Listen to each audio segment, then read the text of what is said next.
Greetings, everyone, and welcome to another episode of Great People TV with me, Ben Ibrahim. And tonight I'm flying solo. Why am I flying solo? Because tonight is a Top Gun special where we're talking about the movie, and we are going to be interviewing a very special person to see how accurate the movie is. As you can see from the poster this week, the real Top Gun is the name of the topic. But before we talk all things Top Gun tonight, please don't forget to like and support Great People TV, our YouTube, our Facebook, our LinkedIn, and our Instagram. So before I welcome our real Top Gun pilot on our show tonight, let me tell you a little bit about her. Yes, she's a real female extraordinaire. Lieutenant Commander Ashley Pelzek, who is a real Top Gun pilot, is our guest tonight. She's a qualified strike fighter tactics instructor and a Top Gun graduate. She is a trained weapon system officer, also known as Wizzo, and that means she sat behind the Mavericks of this world to strategize how to win the battles in the air. She served in the United States Navy for 11 years. She's also an academic rock star because she graduated from MIT with an MBA, and she now runs a very successful startup called Merlin Labs. And here's the oxymoron: Merlin Labs is designing a technology that will fly the plane without a human being. So, without further ado, please welcome Miss Ashley Pelzek, also a very, very talented basketball player and all-around leader. Ashley or Ash, how are you? Hey, I'm doing well, Ben. Thanks for having me here today. No, you have a very, very impressive CV, and thank you for coming on our show. But let's talk about Top Gun. And how many times have you seen Top Gun 3 before? I mean, Top Gun 2, sorry, before we start our discussion. I know you got me excited there about a third one. So I've seen the movie three times. I went to the premiere back in early May. They had a special release at North Island for, some of the naval aviators that worked on the movie, and then some other guests. So I was very fortunate to be invited to that. So I got to see it, a few weeks ahead of everyone else, and then I had to just live in my own excitement for a few weeks while everybody else caught up and finally got to see it. Then I went to see it with my parents because that was something my dad and I were really into. Is when I was really young, we watched the first one all the time, so we had to go see the second one together in the IMAX, which is how I recommend you see it. And then I went again with my niece and nephew on a rainy day a few weekends ago. So safe to say I really loved it.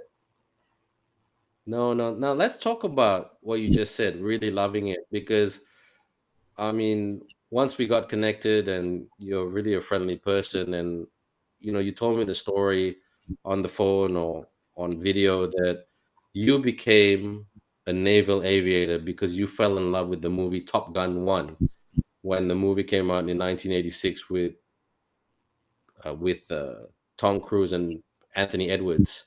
And that was around that you were 10 years old. You watched it when probably 1992, 1994.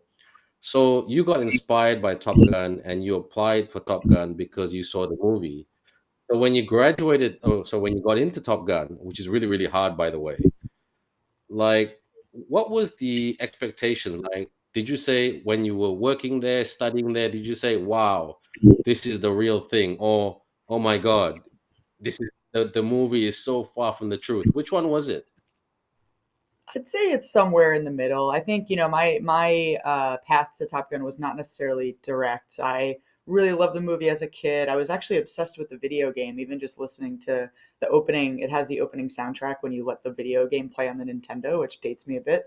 But my dad used to catch me sneaking downstairs late at night just to play it and just to hear it. And then I got into did the standard kid thing. I played sports. I got in high school.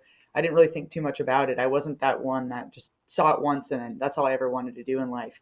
I was very fortunate that, I ended up at the Naval Academy, and while I was there, sort of realized, hey, there's really nothing else I want to do here other than fly. And so my path again had a few different turns along the way. But once I got there, I think there's a little bit of mixed feelings going into it. It's a really, really difficult course, and that because the people that train you for it have given you, all of the guidance, and they've taught you all of the tactics you'll need to learn and how to teach. But it's up to you. It's one of the few, I'd say, true meritocracies where you either do well and you're either really good in the aircraft and you're good at teaching, or you don't. And so it's up to you how well you do. And The parts that are realistic, I mean, the flying is incredibly intense. I think the second movie, if anything, captures that. The bonds are very, you know, very, very well formed. I don't, we didn't have any competitions. There's no first place trophy or anything like that. And we don't have classes outside in the hangar, unfortunately. It's all in very secure places and deep, dark rooms. Um, but and we studied a lot. We did have some fun. We went to Pensacola for my BFM detachment because they try to move that around every year and have it in different places for each class. And we did actually play beach volleyball more as a joke than anything. But I would say we were, really heads down studying from 5 a.m. until 9 p.m. most nights, and then, maybe one day off a week. So it was pretty intense. And the whole time you're there, you never say, "Oh, this is easy. I'm definitely going to pass this course." There's for some the course is challenging at different points for everybody. Some people struggle in the beginning, and some people struggle at the end, and some people just sort of barely get by. But if you graduate, you feel pretty good about yourself because they don't hold back on phasing people out if they can't handle it. Now, that's really really cool that what you just said. But tell us about the egos in Top Gun when you were there, because one thing that was said a lot in the movie is that you are the best of the best. You are the best of the best. And Tom Cruise actually said in Top Gun 2, they've been told that their whole life. Is that part true in the Top Gun culture? Um, yes and no. I think the Top Gun culture has gone in waves, and I can only speak to the last 15 to 20 years or so, really 15 of what I witnessed. But I actually do think their focus is mainly on humility and being a good teacher, and because those two things go hand in hand. If you're a young aviator and the person teaching you is, very, very, a huge egomaniac, and they're just kind of a jerk, you're not going to learn very well from a person like that. So I think that the instructor cadre itself has gone through some different changes over time, to where for the most part they focused on having really well-rounded people, which is great. It doesn't mean the occasional person doesn't come through who's pretty cocky. That thing sort of happens, but it's certainly not the case where I think there's a scene in the second one where they're all meeting at the beginning at the bar at the hard deck, and I think Monica Barbaro's character Phoenix, she says something like, "Oh, well, we're the best of the best. Who are they going to get to teach us?" I can't imagine any of my friends saying that or fellow graduates, but it's good for the movie for sure. Definitely, definitely. That's a bit of Hollywood fiction right there. But in terms of, tell us about also, I'm gonna, sorry, I keep starting the conversation by saying, tell us, tell us, tell us, because I mean, you've lived the Need for Speed life. And tell us about the industry respect, like how the Navy would see the movie, like, because like a lot of it, let's be honest, I mean, most of us who are quite used to Hollywood and all that would watch and say, is that really real? Can those moves like above the mountains and all that can be done? Did they like going through the valley in like, I don't know how, I think it was 2 minutes or something like that? Is that possible? Is that realistic? So I'm sure you get this question asked all the time. So can you tell us about the realism, or the authenticness of both Top Guns, really? I think they did a very good job of fitting in a somewhat believable plot into what we could actually do and making it entertaining. And I think so. The first one, I mean, the movies are so different. There's a lot of parallels to be drawn between the two, but they're very different in terms of what the mission is. Right, the first one is essentially what we would call a defensive counter air mission, where you're going out there, you're protecting the aircraft carrier from any impending aircraft that are going to go out. So the first one was very air to air focused. It was very dogfight centric. They talk about that a lot.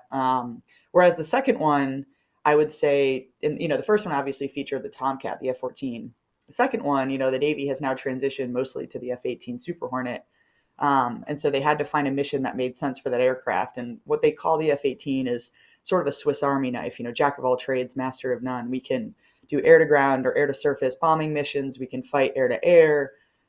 We can do maritime missions where we're a refueling platform. It's a pretty crazy aircraft when you think about all the things it can do. Now, is it the first choice aircraft in any single one of those individual missions? Maybe not. Is it the can it carry the loadout that a F-15 Strike Eagle can? That doesn't have to land on an aircraft carrier, because you have to consider the loadout if you were to, not drop any of your weapons, then you have to come back aboard. So you have weight limitations. Air to air. I mean, you've got all these fifth gen fighters. They talk about it nonstop in the movie, but you've got F-35s, F-22s. Would we be the superior air to air platform? Probably not. And then just generally the surface to air, the when they're fighting, coming off the target and going through their surface to air counter tactics, that's pretty entertaining. I mean, if an aircraft or a pilot could evade all of those missiles, I'd be pretty impressed by that person. But yeah, I think when you bring it all together, though, it sort of is where it makes the most sense. And again, it's a stretch, but it's cool, and it was really cool seeing an aircraft I loved flying featured so prominently in a movie that billions of people are seeing worldwide, and it's brought a lot of excitement back. I think we were kind of when we were growing up in the Top Gun culture, even in our Navy careers, you're discouraged a little bit from talking about the movie. It's a little cheesy. But now that it's come back around, I've seen all of my old bosses, all of my old colleagues. Everyone is just wearing their flight suits to the theater. I mean, everyone's excited. That's why we all did it. So it's definitely been effective in that regard. So Yeah. No, that's really really cool, and it's really good to see that. All due respect, that a lot of the cheesiness of the Hollywood is quashed out in reality in your professional life when you were in the Navy, because I've interviewed Navy SEALs before and martial artists, and they say exactly the same thing. What you see on the movies is just movies, it's just one clip. So that's basically it. But now, when you were at Top Gun and then you graduated from Top Gun, you became a WISO, weapon system officer, and there was a bit of a highlight in Top Gun 2 about a guy called Bob who was the WISO. And a Wizzo sounds really, really cool on one end, but it sounds really, really unglamorous on the other end, because you are the actual brains trying to work out the dogfight while the Mavericks of this world is taking the glory and taking the shots. So can you explain in very simple terms, the difference between the Maverick, the pilot, and the Wizzo, and how it all comes together? yeah, absolutely. I think that I like the way you put that. The brains. I'll remember that and tell my pilot friends that. No, it's an interesting. That's a big change from the first movie as well. When they have Maverick and Goose and a Tomcat. The Tomcat was a plane that was designed to have two people in it. You could not fly the aircraft without someone in the back seat. Um, And with the F-18, that's not the case. So when they designed the F-18, there was single seat and two seat versions of them. And in fact, for the most part, most carrier air wings deploy with three single seat squadrons and one two seat squadron. Now, their argument can be made back and forth, for the rest of time if WISOs are necessary. But the way I've always heard and the way I've always, experienced it firsthand is if you have a really good WISO and a really good pilot, that team is just above and beyond. They have so much situational awareness, or what we refer to as SA, in the cockpit, because you can have the pilot focusing very intently on, actually dogfighting while I'm keeping lookout, seeing if there's anybody else behind us. And if our communication is in sync and we're on the same wavelength, we can be a really really powerful aircraft, as opposed to somebody that has to do all that themselves. Same thing goes for air to ground mission. If we're the bombing runs, the FLIR tumbling every time they rolled in was pretty realistic. That was actually kind of funny when they yelled "Deadeye." That just brought back memories. But weapons or sensor failure aside, the Wizzo can again really really focus intently on finding the target, making sure the pilot can do everything, keep visual lookout, make sure it's keeping the section safe, doing all those things that a pilot really needs to be focused on. That again is a very very powerful duo. Where it, on the flip side, can be really difficult is if you have a pilot and or Wizzo combo that isn't in sync. Now you're detracting situational awareness, so now you're almost worse than the one. And you always, 1 plus 1 always has to equal 2 or more. That's the saying. It can't be less than 2. So you cannot be the Wizzo in the backseat that's asking questions at the wrong time or isn't really aware, comfortable with what they should be doing. That's where they can get a little bit of a bad reputation. But Bob's our hero. I think they did Bob well. They did Wizzo as well with Bob's character in the movie. He was hilarious. So, and one of the few, there were two call signs in the movie of people that I actually knew. I knew a Bob, and I knew a rooster. So real call signs there. Okay, cool, cool. Did you have a call sign? I did. Mine was Coddle. Clear on the left. That's actually. I've got my. helmet here so you can actually see that. Oh, cool. That is so cool. Oh, that is great. That is awesome. Thank you for showing that. Now that's Yeah. mm, okay. Now let's take a pause Yeah. right there and let's steer away. Let's fly away from the movie. No pun intended. But let's talk about you, Lieutenant Commander Ashley Pelzek, who served in the United States Navy for 11 years. I mean, you had a job that was not for the faint-hearted. Let's be honest. You had a job that you had to go to countries like Afghanistan, Iran, Syria, and you had to drop bombs, and you had to attack. You had to defend the United States. You had to defend other things. Tell us about that job. Yeah, I would say, you know, it's something that I felt a calling to. You know, I joined the Navy because when I was a senior in high school, 9/11 occurred.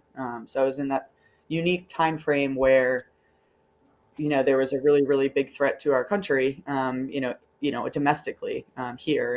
And it's a rare occurrence. We hadn't had a lot of threats or attacks that had actually taken place on our homeland. And so for me as a 17-year-old that lived between New York and Boston and was pretty affected by the Twin Towers, and the 9/11 occurrence, it really called me to serve. And I don't know that I would have had that same calling had I lived 5 years later or 5 years earlier. And so for me, it was a long build up to those in country deployments. I went through 2.5 years of flight school after graduation. Then I went through 2 years of training in my squadron. So by the time I got to my first deployment, it was about 5 years after I graduated from the Naval Academy.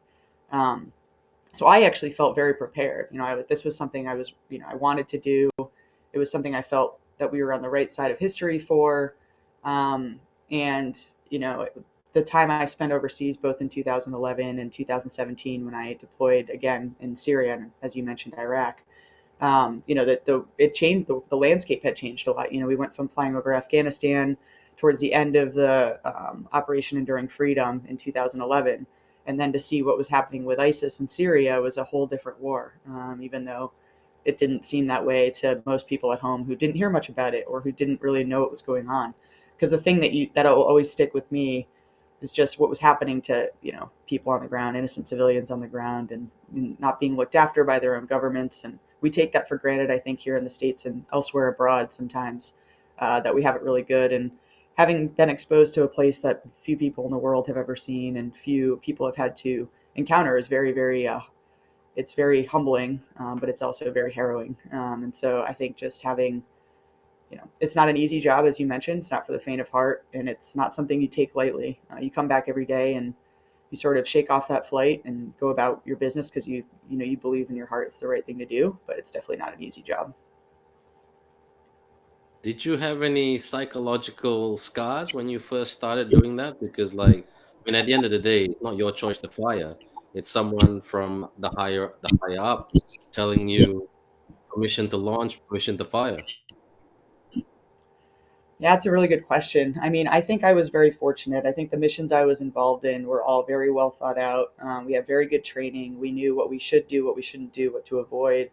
For example, in the instance that civilians happened to, either walk in or be, somewhere near one of your targets and you can no longer employ because it's just, you can't employ on innocent civilians.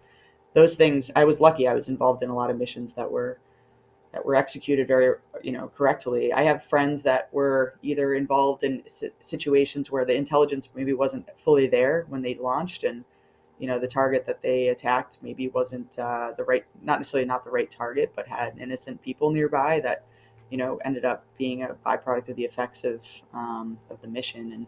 And that's, I know they've really struggled with that, and I know they think back on their time in the military and question some of what we were doing over there. And I mean, I think that's for everybody to sort of figure out on their own. But I was lucky. I mean, coming home from deployment is always a bit of a weird thing. You're used to being 7 to 9 months on a carrier. You wake up, you do the same thing every day. You see the same people every day. You're very close with all of your squadron mates, and you're involved in very, very heavy, serious stuff. And you're excited to get home, and you think everything's going to be wonderful. And you get home and you realize, wow, nobody knows what's going on over there. Nobody really cares. Everyone's complaining about things that don't matter. Where's their perspective? And it takes you a bit of adjustment time. That's, I think, one of the harder parts. Not so much scars for me, just more so readapting or getting back into the normal environment, the day to day. That was tough for me. It always took a couple of months. Okay, okay. Thank you for sharing that. And I'll just ask one more question on that note, and then after that, I'll ask some other questions about you yourself, individually. But was this? I remember, obviously, you're talking to a big Hollywood buff, in terms of war movies and American movies. So my knowledge of wars are very historical from the books and very superficial from the movies. But I remember Bradley Cooper once said in a American Sniper movie, when I think he was talking to I can't remember her name, a very popular, good-looking actress in the movie. They were like, he was hitting on her, and he said, "Oh, you're just a typical soldier, blah blah blah. You're gonna do this, you're gonna do that." And then he turned around and said something quite authoritative. He said, "Look, I don't see what's the problem." He said, "This is the United States of America. This is a great country. I want to defend it." What does that statement mean to you? Yeah, I mean, I think that sums it up fairly perfectly. I think I believe very deeply that we're in a country where we have beyond basic human rights for most people. I think we could do a better job, but I think if you compare to most places in the world, we've got it pretty good here.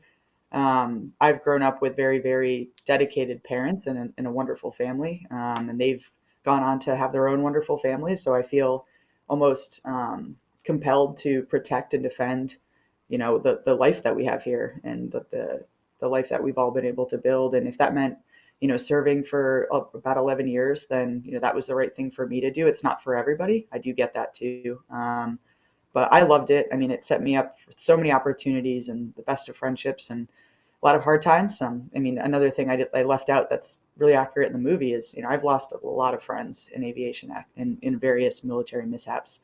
In my class alone at the Naval Academy, I think we've lost 8 classmates.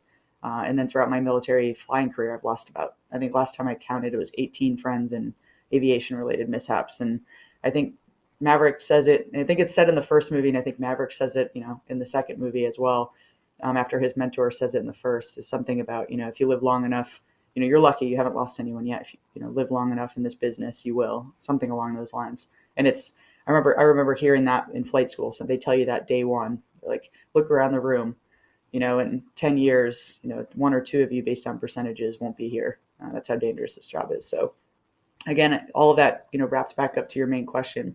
I think for me, I felt a calling to serve. I think some people are mission driven and mission oriented, and I feel strongly about, the service that I had and the country that I did it for. So And you did an outstanding job, 11 years in the Navy. That's amazing. And you've gone on to bigger, I mean, other things, other great things. I mean, I'll speak about that in a minute. But tell us about the culture of being a woman in the United States Navy and being a female pilot.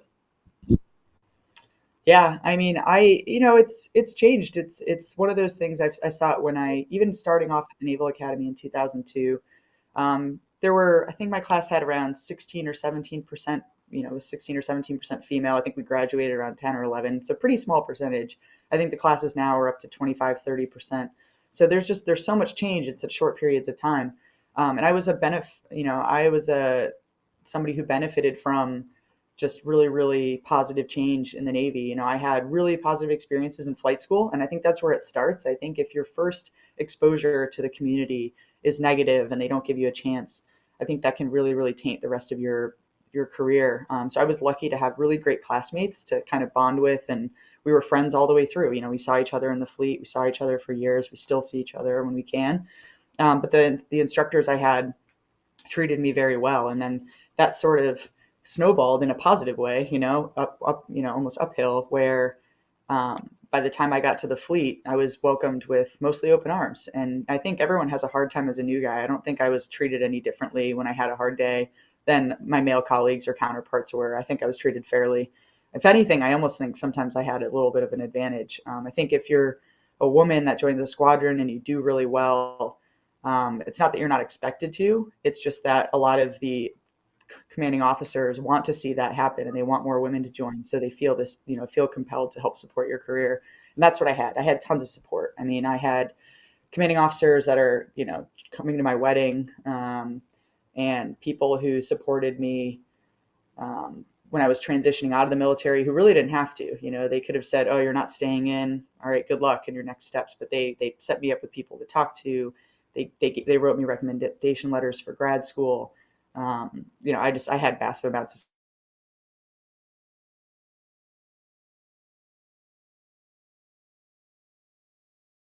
of friends who had harder times, and I know that was really difficult for them. But I truly believe it's trending more and more positively. And when I look at my old squadron now has 5 women in it. When I flew with them, it was a huge deal that we had 3 or 4 at a time. Because my first time deploying, I was the only woman in the squadron and one of 2 F-18 aviators in the air wing out of about 80 people. So it's certainly getting better and better, and I'm personally grateful for my opportunity. Yeah. Now I just got two more questions, Ashley. Now, in the movie Top Gun 2, Ed Harris said to Lieutenant Pete Mitchell, which is Tom Cruise, and said, "The end is inevitable, Maverick. Your generation or your time is extinct," because he was trying to replace. He was trying to. He is in the movie. He is trying to replace technological pilots. I mean, robot pilots to human pilots. So, and that's what you do for a living in Merlin Labs. So tell us about that. That's a bit of an oxymoron in life, right? It is. It's funny. I mean, my joke is always when I talk to my military pilot friends that, hey, you guys shouldn't have been so mean to us Wizzos. Now we're going to replace you. But all jokes aside, I don't think we'll truly ever replace pilots. I think pilots are a very unique skill set, and they're really imperative. I think one of the things that we're working on at Merlin is, being able to first and foremost reduce crew on large aircraft, right? So not going necessarily from 2 pilots down to 0, but 2 down to 1 initially. And we're really focused on the cargo market, as well as the military use case, because there's a lot of interest in, especially when we start thinking, advanced near peer threat environments with some of those countries. We have to think very strategically, and we don't necessarily want to put a ton of people down in harm's way. And so, if we can reduce the number of pilots or aircrew that are required on aircraft, I think it's the right move. There's also massive pilot shortages you can read about. I mean, commercial side, military side, pilots are getting out in droves, and they're not necessarily replacing themselves. So we're also fixing a problem on that end too, and allowing our military to stay lethal with fewer pilots, and allowing the commercial cargo market to survive despite the massive shortfalls. So for me, I view it as both of it's a utility piece, but it's also safety. And if you talk to any of the test pilots that are working at my company alongside me, we all got into this because of the safety aspect. I touched on it earlier. I've lost a bunch of friends, mostly in accidents where it was pilot error. And the more we can do to automate systems and allow them to fly the aircraft and focus on what they need to safely fly, the better. And so I think that's all part of the technology that Merlin's bringing to the table, which is it's a really exciting thing to work on. And I've been truly honored to be a part of the team there. And amazing, absolutely amazing. And like, yeah, what goes around comes around, huh? Rizzo's ruled the world. But final question, Ashley or Ash, it's been a wonderful discussion and I felt really inspired by it, and I'm sure a lot of our viewers are being inspired by it. Some of them are asking questions now. And I know you're replying to it as well. But just basically, final question, what's your sharing that you have for young women, for young boys who would probably look at Top Gun 2 and say, "I wanna be I wanna be Lieutenant Pete Mitchell. I wanna be those pilots in the air. I wanna be like Phoenix and make a difference, and gender is not an obstacle." What do you s what's your advice in sharing to them? My advice is just do it and don't listen to people that say you can't do it. I remember even at the Naval Academy, people saying, "Oh, you haven't wanted to go here your whole life. You're not going to make it." And that's not true. I actually think the opposite. If you've made these really important life decisions because you're really passionate about something, whether it's sports, whether it's flying an airplane, or anything else you want to do, being president of the United States, I think we've had so much more representation and demonstrations of people that could do it. We've seen Phoenix, obviously, in the movie is very representative of a lot of the women I worked with, and she's awesome. And I hope a lot of young women see that movie and decide that's what they want to do. I also think the second movie is super diverse generally, with the pilot representation.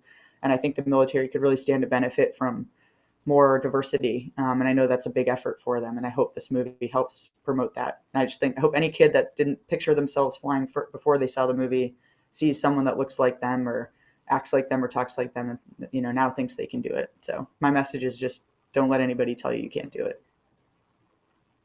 No, I 100% concur with that advice, and I'm just going to support you with that advice. And forgive me, I'm going to apologize in advance to close the show if I'm sounding cheesy, but my favorite line from that movie is that I feel the need for speed.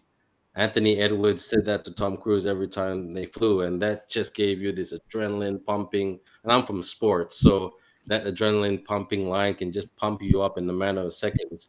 But Lieutenant Commander Ashley Pelzek, if you are evidence of anything, it is proof that you are an example of you feel the need for speed, but the need for speed to help you lead so others can become much, much better. So, on behalf of the whole world and all our viewers, thank you for being you. Well done on being you, and keep continuing the good stuff that you're doing in the industry because you're definitely a game changer. And I say this to all our guests anytime you want to come back to Great People TV to tell more great stories, whether it's Merlin Labs or whether it's Top Gun or whether it's anything cool and innovative you're doing, just send me a message. I'll put you back on there in a matter of seconds. The need for speed is very quick here on Great People TV. Perfect. Yeah, I mean that's my favorite line too. So love it.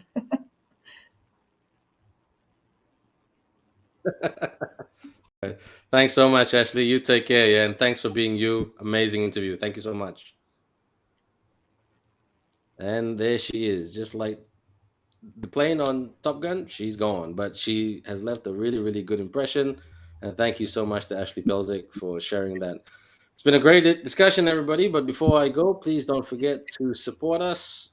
Click like and follow on YouTube, Facebook, The Great People, YouTube and Facebook, LinkedIn, and Instagram as well. My name is Ben Ibrahim, and on behalf of everybody here at Great People TV, thanks for watching. And yes, be well and stay safe.